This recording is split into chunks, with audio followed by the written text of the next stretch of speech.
보시면 요한복음 8장 1절로 11절이에요. 안 읽을 거예요. 제가 가지고 나오는 본문은 워낙 쉬워서 잘 알고 있는 본문입니다.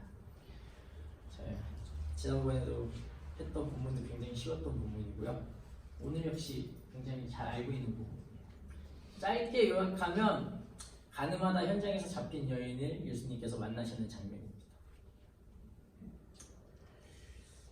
네, 설교를 좀 시작해볼까 하는데요. 이른 새벽이에요. 이른 새벽에 한 청년이 어디론가 향하고 있어요. 어디론가 향합니다. 이 청년이 마치 오래전부터 그랬던 것처럼 모여있는 사람들에게 말씀을 나누고 있어요. 말씀을 가르치기 시작합니다. 그런데 한참을 말씀을 가르치고 있는데 저쪽에서 웅성웅성하는 소리가 들려요. 웅성거리는 소리가 막 들립니다.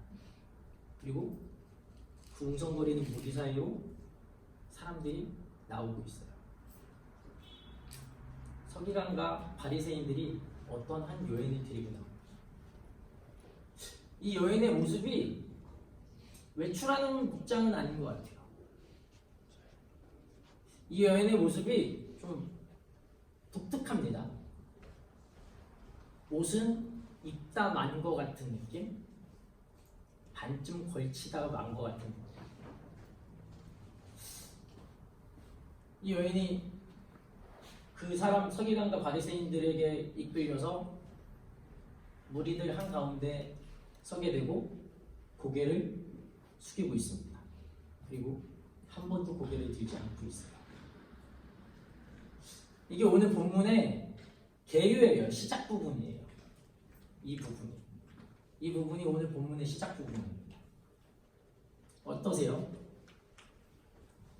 성경을 읽을 때 그냥 읽으면 예수님은 감난산으로 가시니라. 아침에 다시 성전으로 들어오시니 백성이 다 나오는지라. 앉아서 그를 가르치시더니 서기관들과 바리새인이 음행 중에 잡힌 여자를 끌고 와서 가운데 세우고라고 되어 있어요. 아무 재미가 없죠. 성경을 이렇게 읽으면 아무 재미가 없어요. 근데 좀 상상하면서 읽다 보면 좀 재밌는 것 같아요. 상상을 하면서 읽으면 좀 많이 재밌는 것 같아요. 제가 결혼 정년기라고 말씀을 드렸었는데 제 결혼 정년기예요. 딱 지금 결혼할 때예요. 전혀 늦지 않았어요. 성경을 읽으면서 상상을 한번 해봤어요. 이쁜 여자가 겉옷을 걸치지 않고 옷을 반쯤 입고 반은 벗고 너무 좋지 않으세요? 저만 그런가요? 저만 그러지 않잖아요, 사실. 기웅형제. 그래요? 조금만 상상을 하면 너무 막 짜릿짜릿해요. 성경을 우리가 너무 상상하지 않고 그냥 문자 그대로 막 읽어내려니까 재미가 너무 없어요. 조금만 상상을 해보면 너무 재밌는 것 같아요.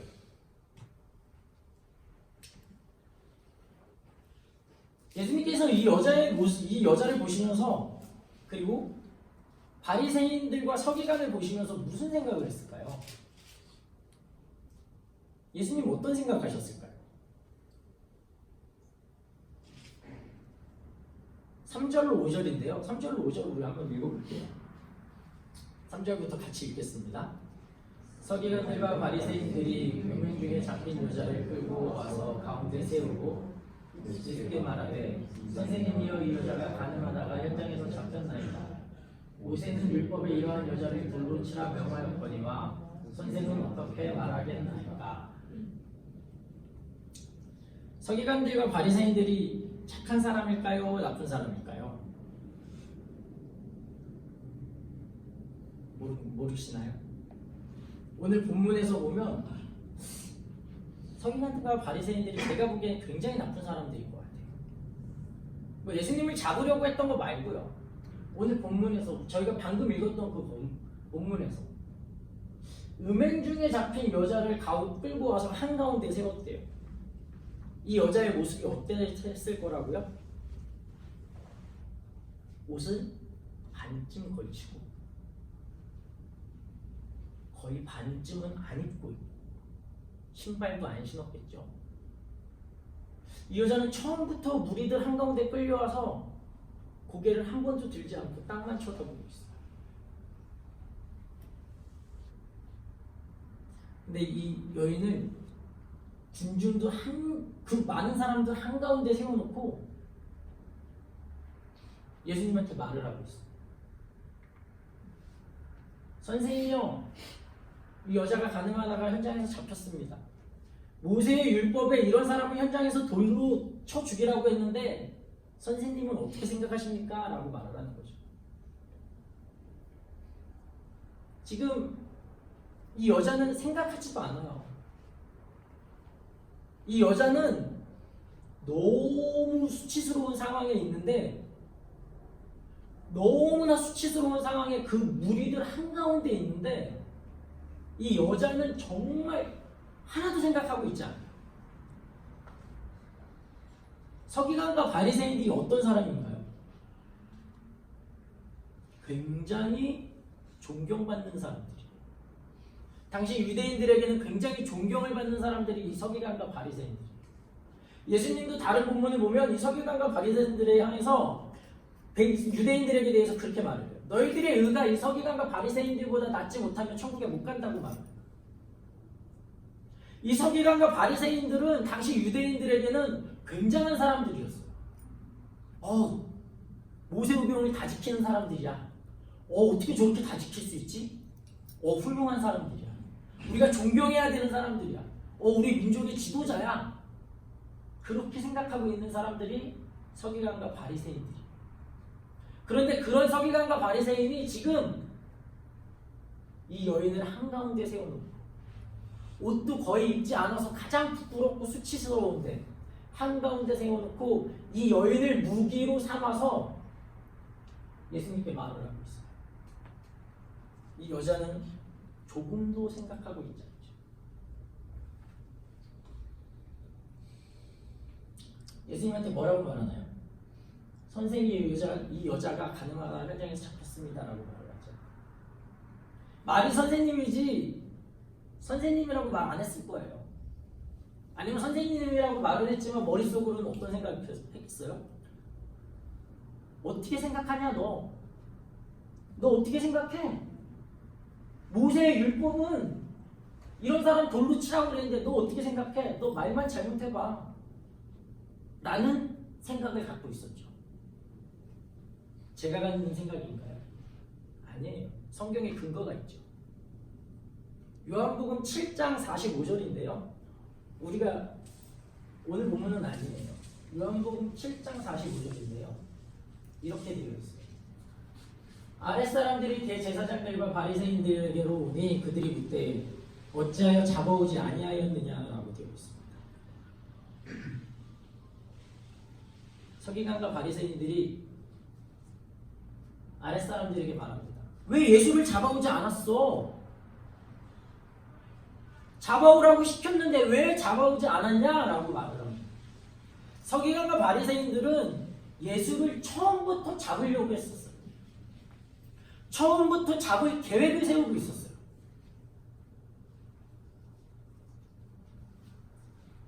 근데 이 서기관과 바리새인들의 질문에 예수님의 반응은 6절입니다.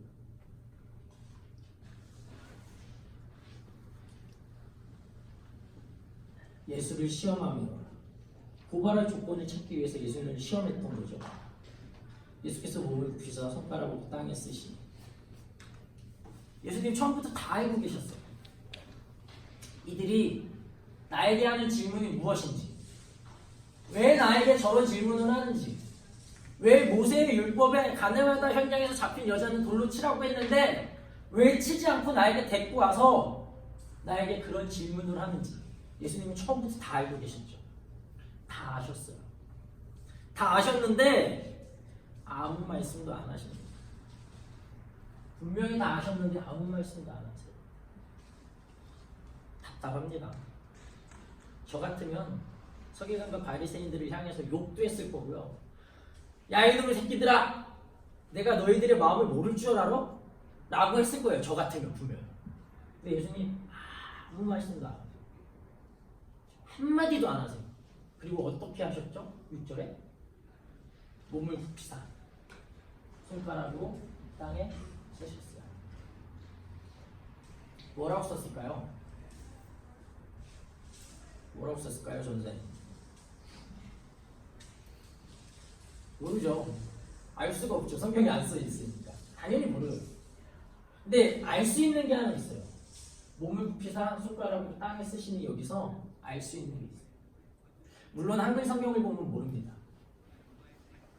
한글 성경을 모르는데요. 원어 성경을 보면 몸을 굽히사 손가락으로 땅에 쓰시니 이 부분 뒷절에 7절을 보면 그들이 묻기를 맞이 아니하니 이 부분에 불이 나오나요? 나왔던 걸로 기억하는데요. 예. 그들이 묻기를 맞이 아니하는지라 이 부분이 묻기를 맞이 아니하는지라 이 부분이 원어 성경을 보시면 미완료 시제로 되어 있어요. 완료되지 않았다라는 거죠. 끝나지 않았다라는 거예요. 헬라어는 시제가 굉장히 중요한데요. 끝나지 않았어요. 무슨 말이냐면요. 예수님이 땅에 손가락으로 쓰시는데 서기관과 바리새인들이 예수님한테 질문을 해요. 모세의 율법에 이 여자는 가늠하다가 현장에 잡힌 여자는 돌로 치라고 했는데 예수님 어떻게 생각하십니까? 선생이요, 당신은 어떻게 생각하십니까? 물었어요. 계속 쓰세요. 서기관과 바리새인들이 계속 물어요. 빨리 대답 좀 해보세요. 왜 대답을 안 해요? 대답하라니까요. 계속 물어요. 근데 대답을 안 하시고 계속 쓰세요. 과거부터 현재까지 계속 해오는 행동인 거예요. 그러니까 딱 한 번만 질문을 한 것이 아니라 예수님이 그들의 질문을 계속 들으시면서 계속 쓰고 있는 거예요.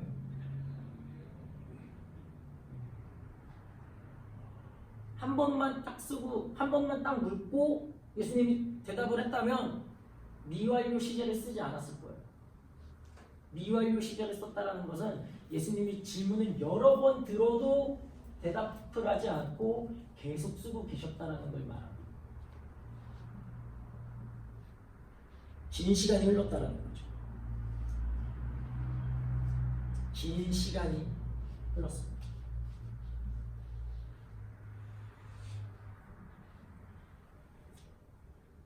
예수님은 긴 시간 동안 계속 쓰셨어요. 왜 그렇게 하셨는지는 잘 모르겠어요. 한참을 쓰시다가 예수님이 말씀하세요. 너희가 저 여자를 돌로 쳐라. 단 죄 없는 사람이 돌로 쳐라. 너희 중에 죄를 한 번도 지으지 않은, 죄를 지어보지 않은, 간음을 한 번도 해보지 않은 사람만이 돌로 쳐라라고 말씀을 하십니다. 사람들이 웅성거리기 시작했겠죠. 자기들끼리 웅성거렸을 거예요. 돌로 치려는 거야? 말리는 거야? 어떡하려는 거야? 죄를 지은 자, 죄를 안 지은 사람이 돌로 치라고? 우리 중에 죄 안 지은 사람이 있을까? 우리 중에 간음 안 해본 사람이 있을까? 치려는 거야? 말리는 거야? 자기들끼리 웅성거렸을 거예요.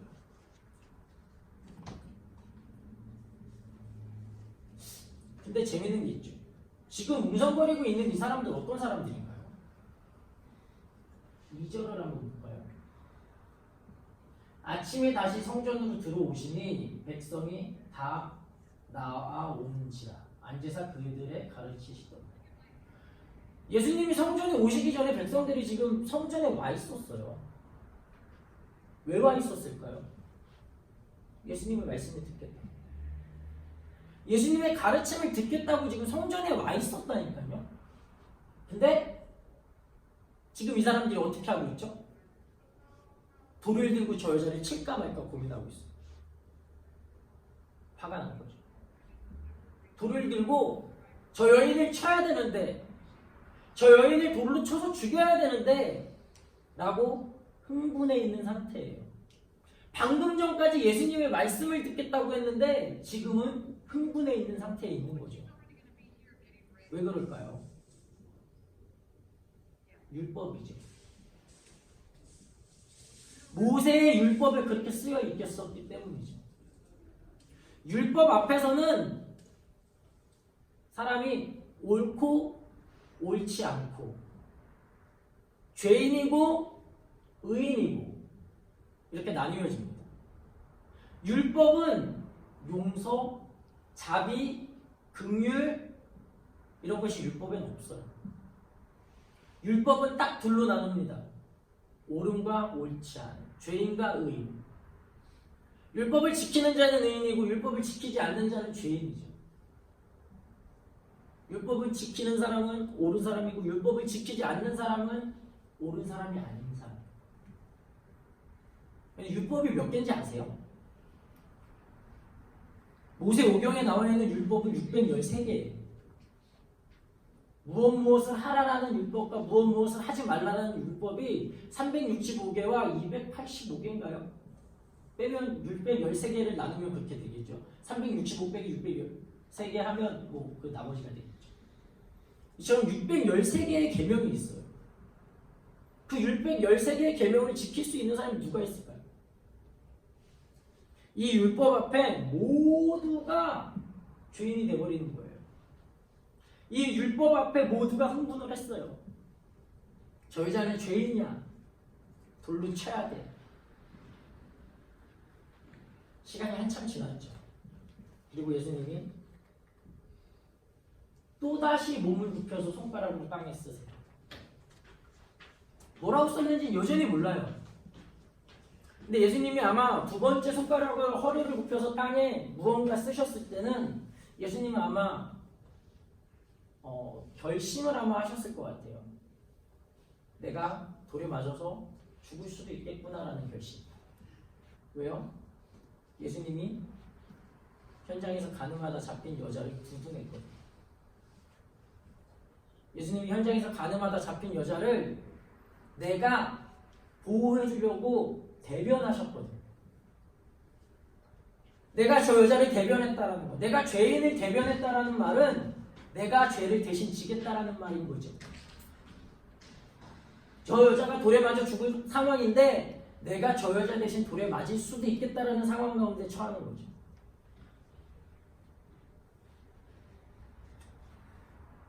아마 서기관들과 바리새인은 그 예수님을 보면서 소리를 마음속으로 질렀을 거예요. 그래, 너 이제 딱 걸렸다. 너 이제 잘 걸렸어. 네가 어디 말씀을 가르쳐?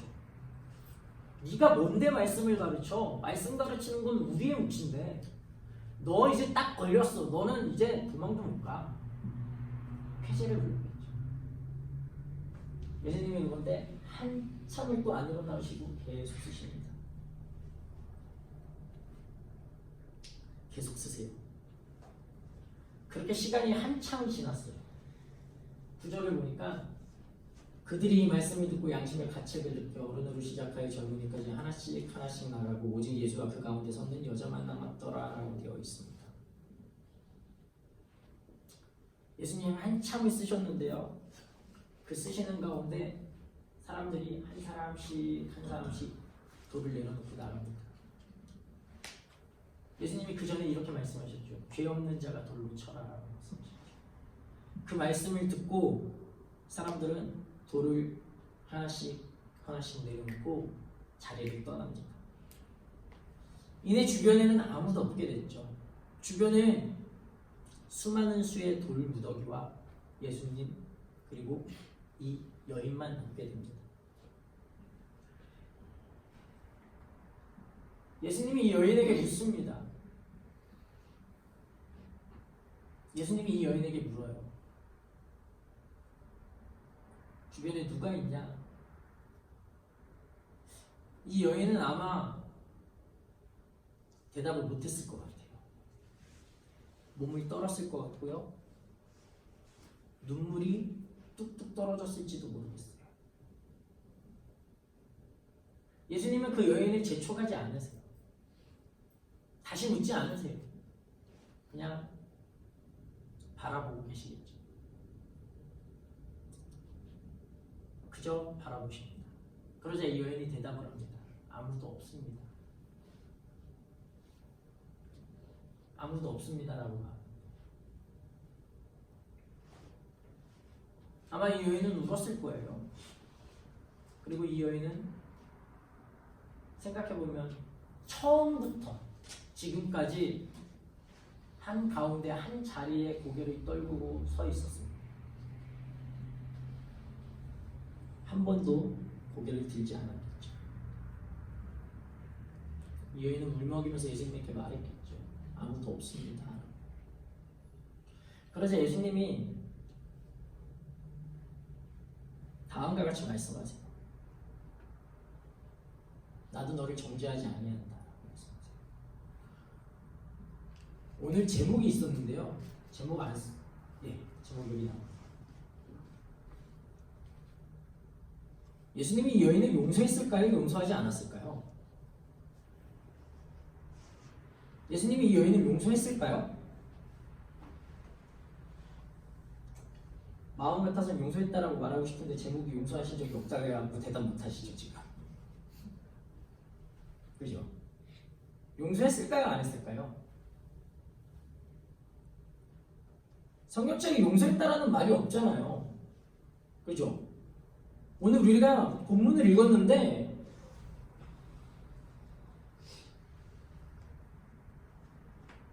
(10절에) 용서했다라는 말이 없어요. 여자여 너를 고발하던 그들이 어디 있느냐 예수님이 질문을 했는데요. 여자가 아무도 없다고 그랬어요. 근데 예수님이 너를 정죄한 자가 없느냐? 대답하되 주여 없나이다. 예수께서 이르시되 나도 너를 정죄하지 아니하노니라고 되어 있어요. 용서했다라는 말이 없어요. 근데 우리는 예수님이 이 여자를 용서했다라고 생각을 하죠. 예수님이 용서를 안 했어요. 예수님은 용서하신 적이 없다니까요. 예수님은 정죄하지 않으셨어요. 용서와 정죄의 차이가 뭘까요? 그러면 용서는 내가 너를 용서할게.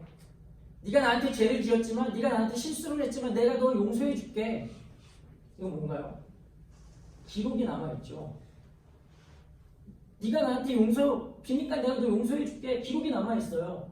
히스토리가 남아있습니다. 정죄는요. 정죄라는 단어가 성경에 개역 개정 성경 말고 개역 한글 성경에도 잘 나와 있는데요.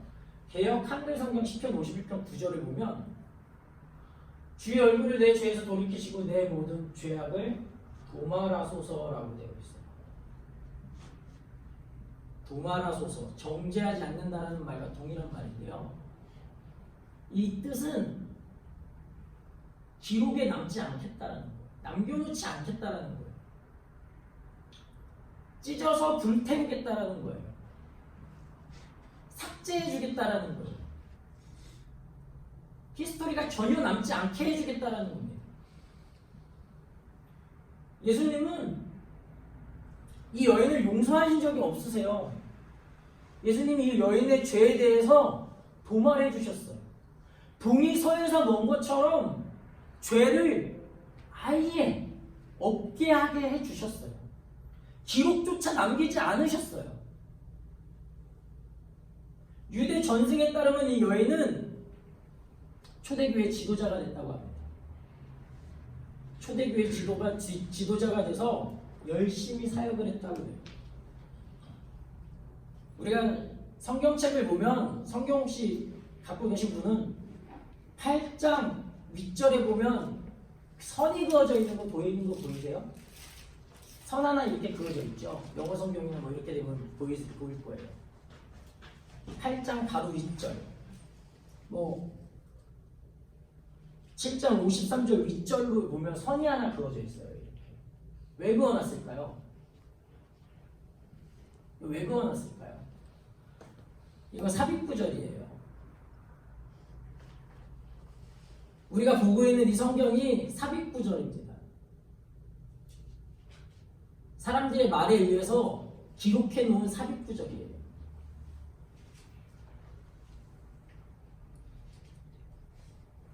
유대 전승에 따른 이 여인은 어떠행했더라 라는 삽입구절을 넣기 위해서 이렇게 표시를 해놓은 거예요.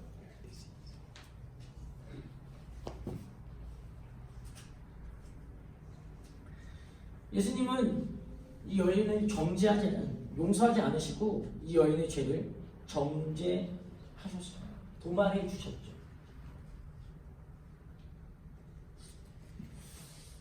이 여인, 인생에 있어서 가장 수치스러운 그 상황, 인생에 있어서 가장 아픈 그 상황, 가장 힘들었던 그 상황에서 예수님이 만났습니다. 우리들은요, 제가 생각해봤어요. 나는 어떤 사람인가? 나는 어떤 사람인가 생각해봤어요. 저는요, 성남 무리들처럼 돌을 들고 있는 사람인 것 같아요. 가늠하다 현장에서 잡힌 저 여인을 바라보면 돌로 쳐 죽여야지.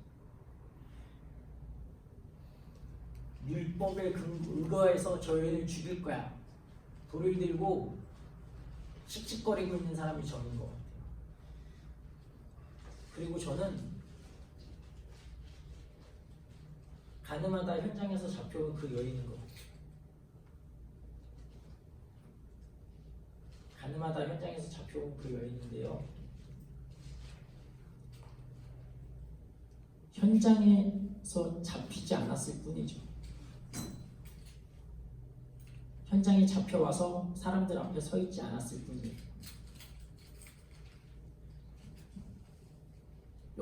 저 역시 가늠한 사람이고요. 저 역시 돌을 들고 있는 사람이죠.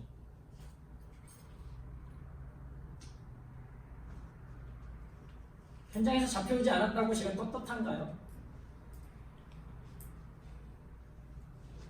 나는 가늠하지 않았어. 전 가늠하지 않았죠.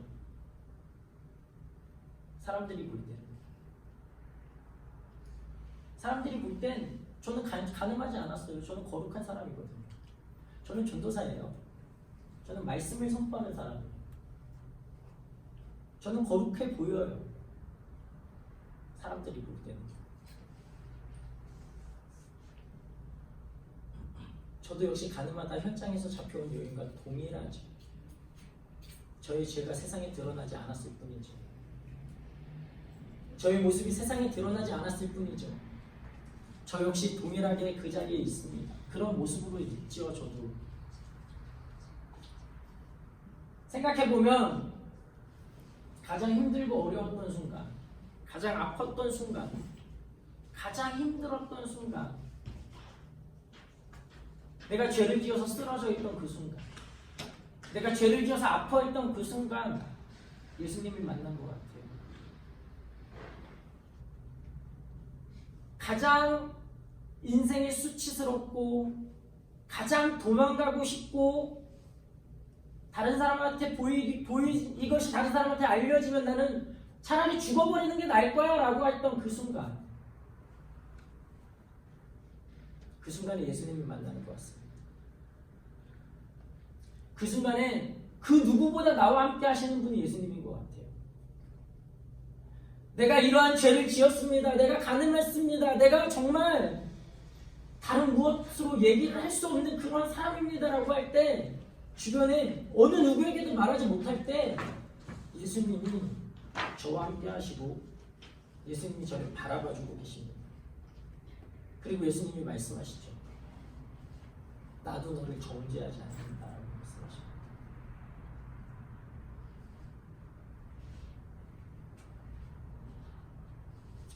찬송가 310장을 보면요, 제가 좋아하는 찬송인데요,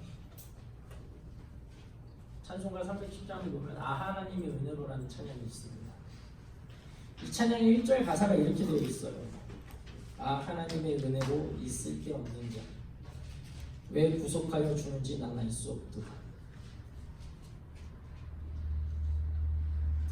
저희 찬양의 1절 가사를 생각할 때마다 참 눈물이 나는 것 같아요. 저는 정말 쓸데없는 사람이거든요.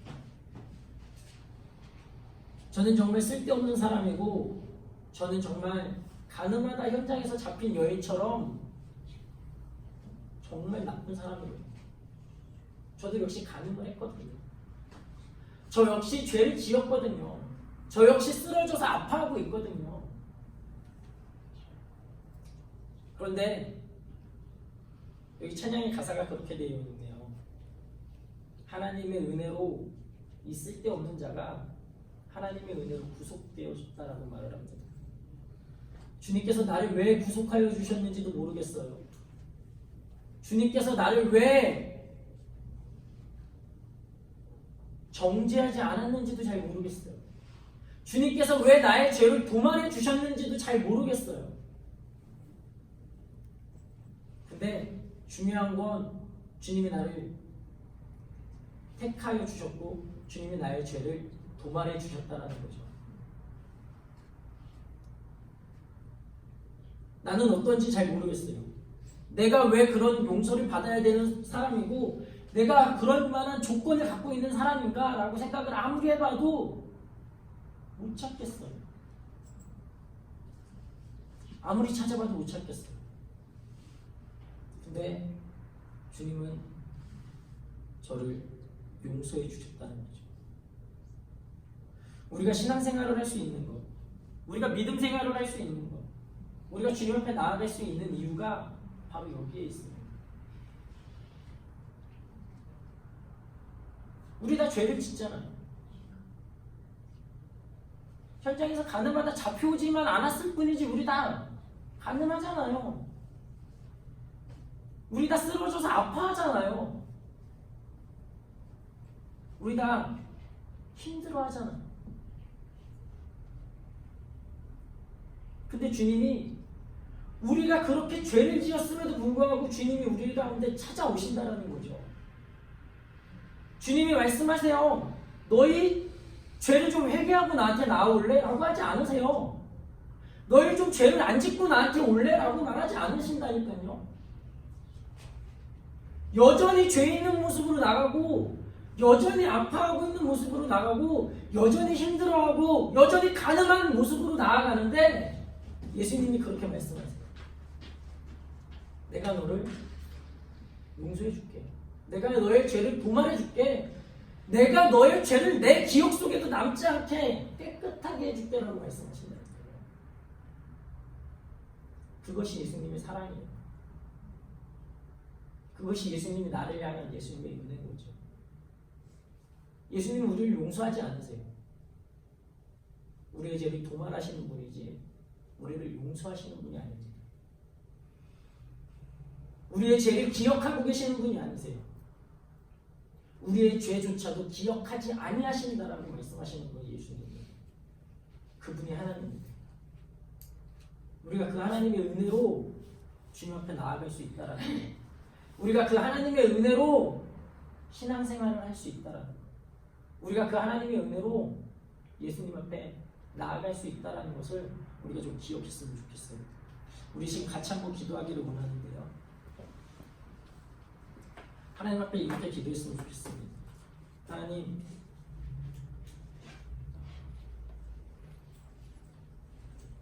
하나님 나는 여전히 죄를 짓습니다. 하나님 나는 여전히 가늠을 합니다. 하나님 나는 여전히 쓰러져 있습니다.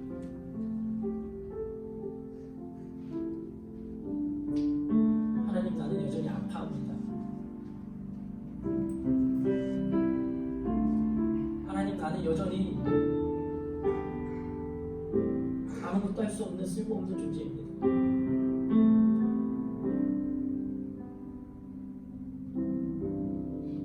내 인생에 가장 힘들고 어렵고 아픈 순간, 내가 가늠하여 현장에 잡혀왔던 그 순간, 인생이 가장 수치스럽고 인생의 가장 절망적인 그 순간에 주님을 만났습니다. 근데 주님이 나에게 말씀하십니다.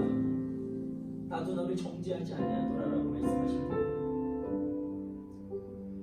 내가 너의 죄를 도말하였다라고 말씀하십니다. 하나님, 그것이 나에게 너무나 큰 은혜입니다라고 고백했으면 좋겠습니다. 우리가 그 하나님으로 인하여서, 그 예수님으로 인하여서 우리가 주님 앞에 나아갔습니다라고 고백하는